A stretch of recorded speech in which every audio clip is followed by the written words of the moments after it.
Hello,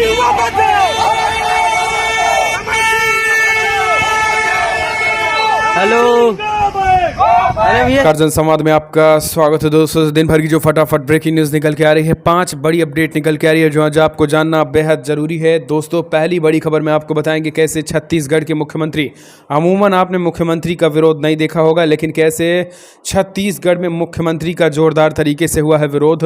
मुख्यमंत्री को उनके ही गाँव में, उनके ही विधानसभा में, उनके ही गाँव में दिखाया है लोगों ने काले झंडे, किया जोरदार विरोध, दिखाएंगे बताएंगे। दूसरी बड़ी अपडेट निकल के आई है, आपको बता दें बिग ब्रेकिंग न्यूज़ निकल के आ रही है जहां गौ हत्यारी भाजपा बीजेपी ने किया 1600 करोड़ का भ्रष्टाचार। बिग ब्रेकिंग, छत्तीसगढ़ में बीजेपी दूर दूर तक नहीं आने वाली है, बघेल सरकार ने खोल दी है पोल। तीसरी बड़ी खबर निकल के आई है दोस्तों, जहां देश में खुलने लगे हैं मोहब्बत की दुकान।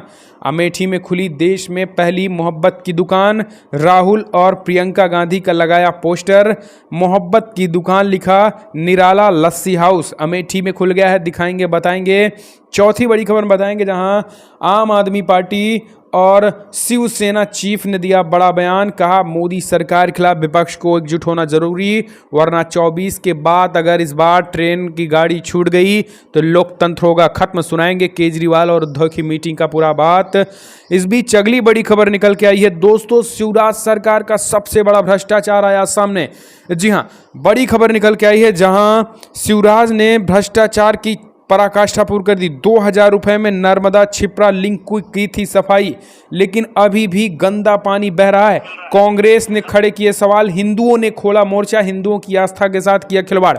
तो दोस्तों एक एक करके विस्तार से आपको बताएंगे, लेकिन उससे पहले एक छोटा सा निवेदन, अगर आपने चैनल को सब्सक्राइब नहीं किया तो पल पल के अपडेट के लिए चैनल को सब्सक्राइब करना ना भूलें दोस्तों। तो सर पहली बड़ी अपडेट निकल के आई, आपको बता दे छत्तीसगढ़ में बीजेपी को लगा तगड़ा झटका। बीजेपी के मुख्यमंत्री का जोरदार तरीके से विरोध। पूर्व मुख्यमंत्री का रमन सिंह अपने विधानसभा, अपने जिले में गए थे, अपने विधानसभा में गए थे और अपने गांव गए थे, जहां ग्राम ककरेल में रमन सिंह का काला झंडा दिखाते हुए ग्रामीण युवकों ने जोरदार विरोध दर्ज कराया। उन्होंने कहा था कि जो वायदा पूरा किया था, ना तो आज पानी भर जाता है गांव में, ना आने जाने की जगह है, ना कुछ। लोगों ने दिखाए, जहां ग्रामीणों ने काले झंडे, गाड़ी भगाकर निकले पूर्व मुख्यमंत्री रमन सिंह। दरअसल आपको बता दें पूर्व मुख्यमंत्री रमन सिंह का उनके ही गांव में जोरदार विरोध शुरू है।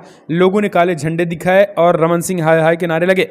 इसके पीछे की वजह यह है कि उनके गांव में ही, यानी पूरे प्रदेश में विकास की गंगा बहाने वाले रमन सिंह अपने ही गांव में, उनके गांव तक विकास नहीं पहुंचा है। रमन सिंह ने बड़े बड़े दावे किए, वोट किए, विधायकी भी जीत गए, लेकिन रमन सिंह के खिलाफ जोरदार तरीके से मोर्चा खोल दिया, क्योंकि रमन सिंह जो है वो विधायक तो भले ही हैं, लेकिन उनकी ही विधानसभा के ककरेल गांव के लोगों ने कहा है कि कोई विकास नहीं पहुंचा। आज तक यहां पर जो है वो आने जाने की सुविधा नहीं है, हमें जो है वो नदी पार करके पानी में घुस कर जाना होता है। इस वजह से जोरदार तरीके से सीधी तस्वीरें देखिए कैसे विरोध हो रहा है।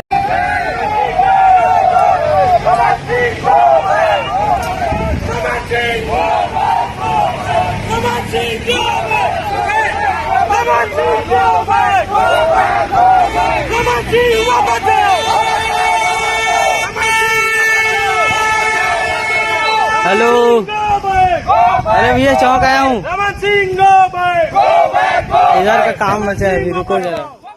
अगली एक और अपडेट निकल के, छत्तीसगढ़ में गौ हत्यारी भाजपा ने किया था 1500 करोड़ रुपए का घोटाला गौ हत्या के नाम पर। जी हां, बड़ी खबर, 15 साल तक भाजपा के नेताओं ने गौशाला के नाम पर अनुदान खाया 1500 करोड़ रुपए।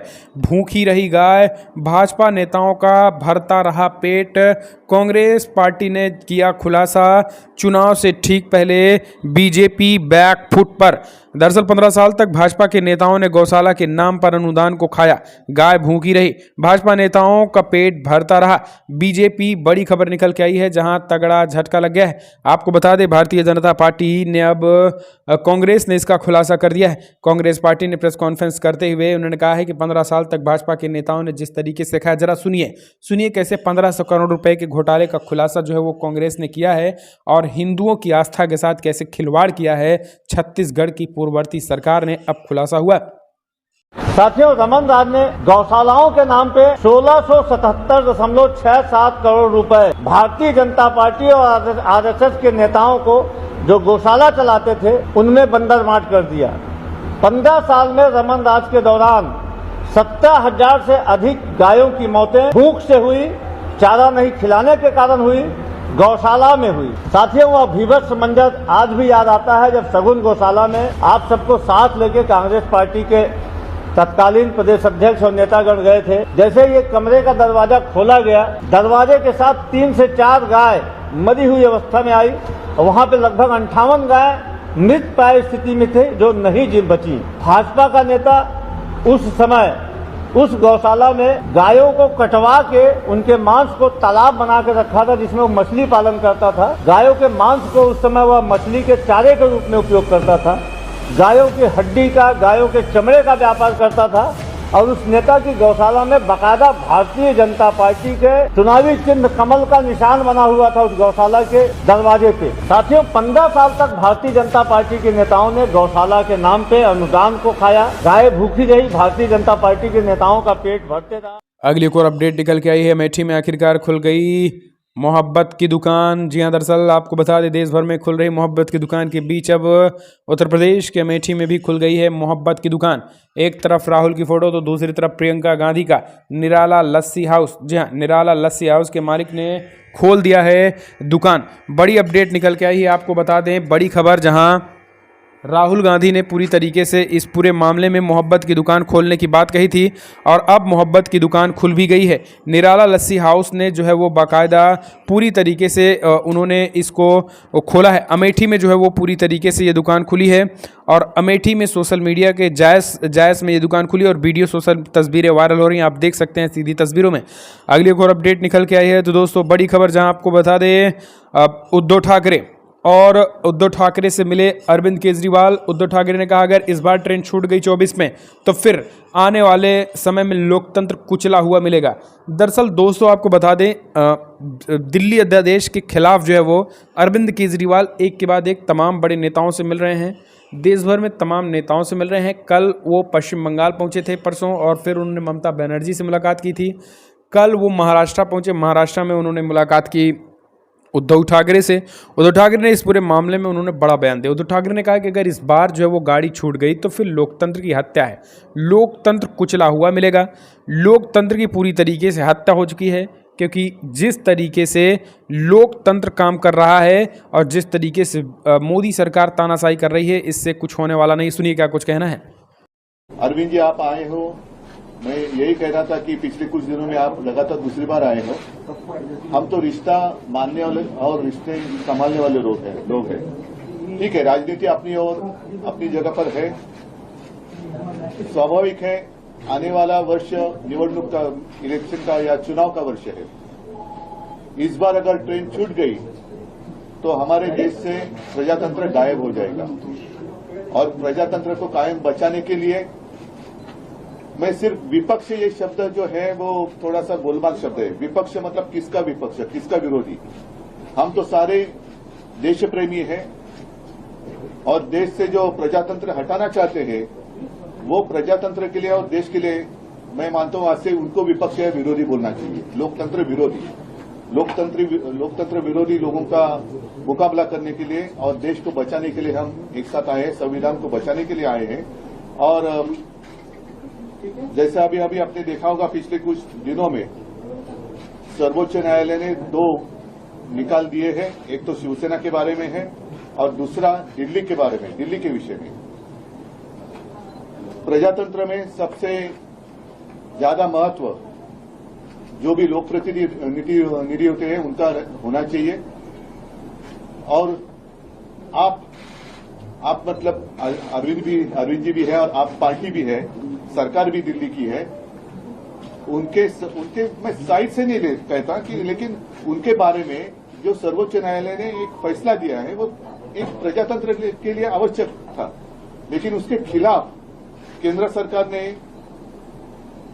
काय म्हणे त्याला वटहुकूम, अध्यादेश लाया।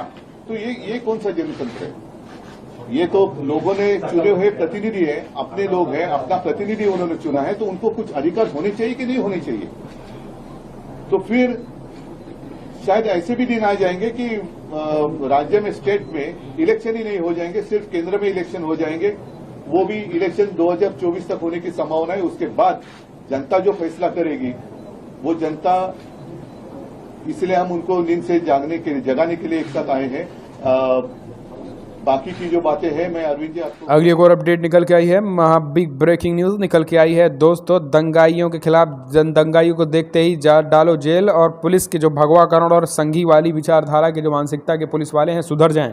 डीके शिव कुमार ने दी चेतावनी। डीके शिव कुमार ने बोला बड़ा हमला। डीके शिव कुमार ने कहा अगर संघी और भाजपाई किस्म के लोग जो है वो संघीधारी चड्डी अगर इस्तेमाल करेंगे और कर्नाटका को बदनाम करने की कोशिश करेंगे और कर्नाटका में जो है वो नफरत का बाजार चलेगा तो फिर पुलिस वाले नपेंगे।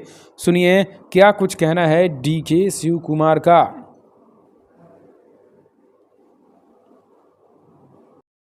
So what do you mean by saffronization of the department, sir? What exactly you have to say about saffronization? See, What exactly is I am happening? telling you, Honorable Chief Minister, former Chief Minister said, why not saffronization? Why not moral policing? We will not allow anyone to take the law into the hands. It may be a congressman, it may be any other political party. No one should take the law into the hands. The law should be protected by the police. See, what I mentioned yesterday was, there was in 3-4 places, the entire police officers put their agenda. They removed their dresses and they wore their political outfit, dresses, and they posed a photograph. This is what? This is not the constitution. This is not in the hands of the police law. Police had a big image in Karnataka. For example, Mr. Priyank, he is a political leader, he is a spokesman of my party, he is a media convener of the party. Since he raised the most corrupted issue, he has been summoned. How many such people have been summoned? Why did they not summon Mr. Kempana? Why did they not summon various other people? Why he was being summoned? Since he is a Dalit, since he is an MLA, since he is a spokesman. Forget the political bosses, but this police officers has to work as per the law of this land. Law is first, country is first, the system is first, then the next. Sir, Amnesty International has asked Karnataka government to go ahead and revoke hijab ban in education. I don't want to and comment. as well as I don't want to comment on that. That is all policy matters. This is what our internal issue. I am just.